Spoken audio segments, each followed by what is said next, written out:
Good evening, President Duke. It's your advisor, Ryan Reynolds, and we're going to be talking about the kind of issues that are going on right now. You asked me to look into some things, and I've been doing some research, and hopefully, what you'll see is satisfactory. I named this presentation Saving President Duke's Job, because that's what I'm going to be doing for you today.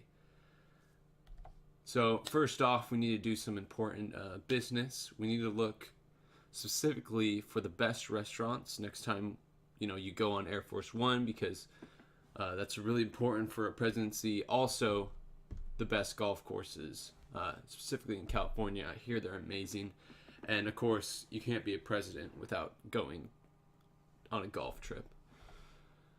But here's some of the big issues that are going on right now. So right now, oil prices are increasing hugely. With the recent increase in oil prices, various parts of the United States economy has changed dramatically for you during your term. Oil prices are affecting four distinct categories of our country: unemployment, inflation, GDP, and our national debt. Right now, unemployment is at 12.5%, and according to the national statistics, the unemployment rate is at its worst since the Great Depression. That's not too good for your polls right now. Unemployment is also affecting the amount of products being produced, and you'll kind of see how that's affecting our country right now. And of course, it's putting people on more government check. So we're not receiving as much money and we're giving out more. So definitely bad for our national debt and for other aspects of our country. 9% inflation. This rate of inflation is towards the top of the charts in U.S. history. Inflation is affecting people's ability to afford basic necessities and wants. This is affecting GDP because less people are going out and buying products because the worth of their money is on. They can't see what it's going to be, so they're trying to save their money. So then they can try to prepare for the future, which is not good for our society. Businesses are also having difficulty getting a profit because of the increase of cost for materials, especially with that oil change. Oil's more, and then also products because they have to drive them around, transport them. It's just making everything cost more and more, like a trickle-down effect. Negative 13% GDP growth at the present GDP. This is the worst it's ever been in U.S. history, and it's having a huge impact on unemployment. So we're also at $21 trillion debt. It's the highest it's ever been, but it's always been increasing, so we might have to put this a little bit on the back burner for now, just because we always seem to be getting more and more debt. And the U.S. has never had it to where we couldn't pay off our debt. So I believe that putting this on the back burner would be the best choice for now. So we got some aggregate supply and demand chart here, and it's basically showing that the GDP is dropping. You can see that from the bottom line. And also unemployment is increasing because of that supply change, because people are not producing as much, and the demand is still there. So that's just, it's not working for sure. And also, I was a little confused because normally when the GDP decreases, and then also when unemployment goes up, it normally makes inflation go down. But this chart is showing that the supply of goods is going down, and it's to the point where the demand is so high for those products because no one's making enough that the inflation is having to go up because less companies are producing by a significant rate. So that means it's making some serious problems. So now here we go for some of the solutions. This first part here is talking about that we want full employment, which is around 5.2%. So that's our goal. So one of our first pushes is reducing interest rates by 0.75% initially, with the bias towards reducing rates by 0.25 every other month until the GDP picks up. This is really important. We normally don't push it this much. We normally do 0.5 at the most. But I believe with this big jump that we'll be able to give out money at a cheaper rate for companies. So that'll start, people will hopefully want to see that and jump on some business opportunities. And including the 0.25% every month, businesses will look at that and be like, this is a good time to start doing some loans.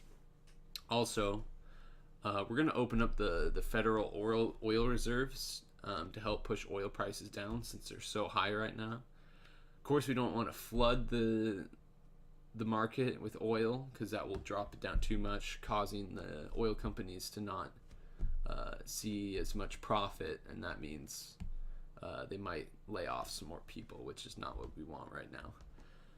But at least at a comfortable spot to where we can work around the issue.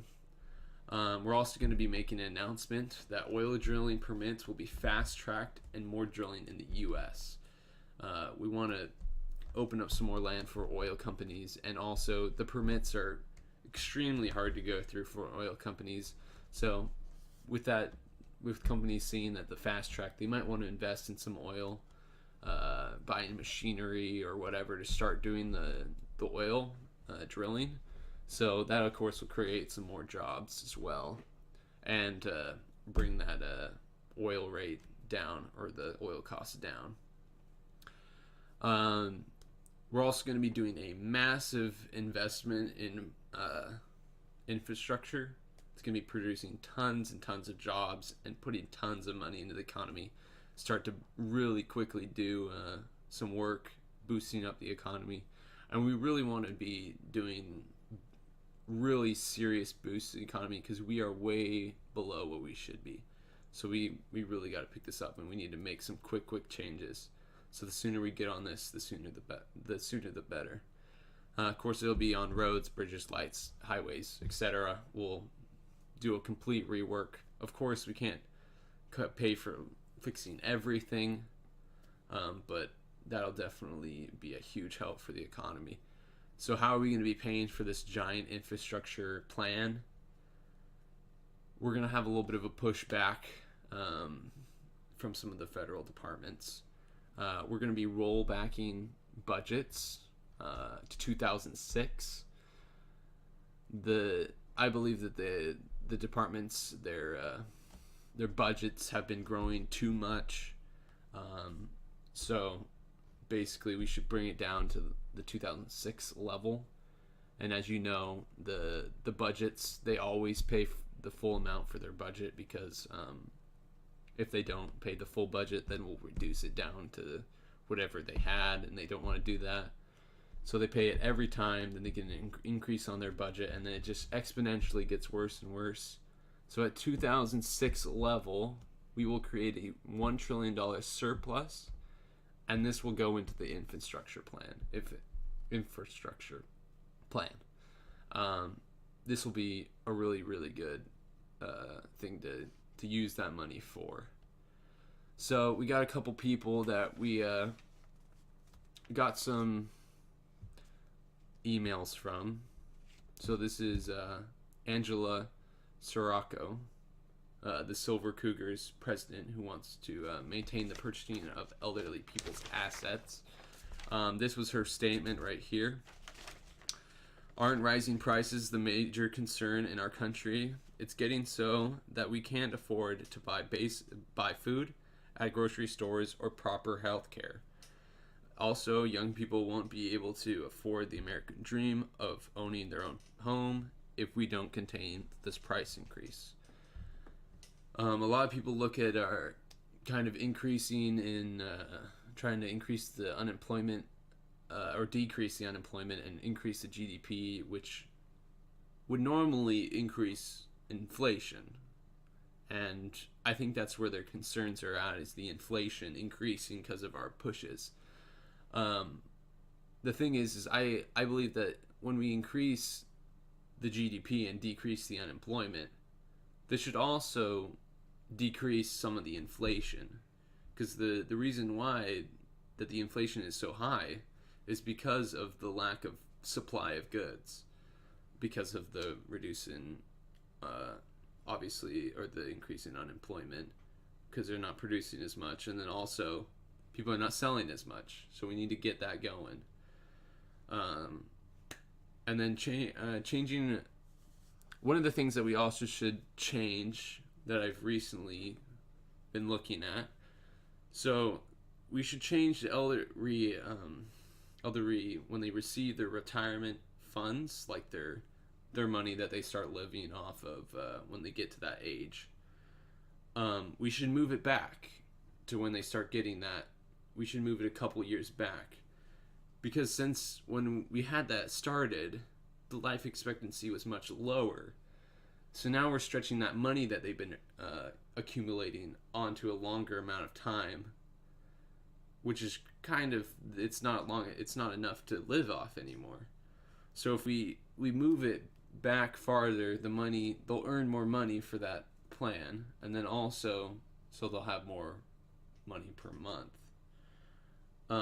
Of course, we can't just abruptly just change it and move it back.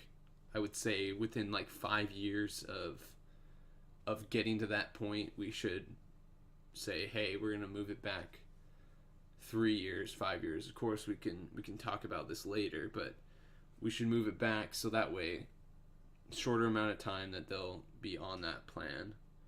So then the more money they'll have on a monthly basis. Now we have another person here, Joe Brzezinski, the average middle-class American who has recently been unemployed.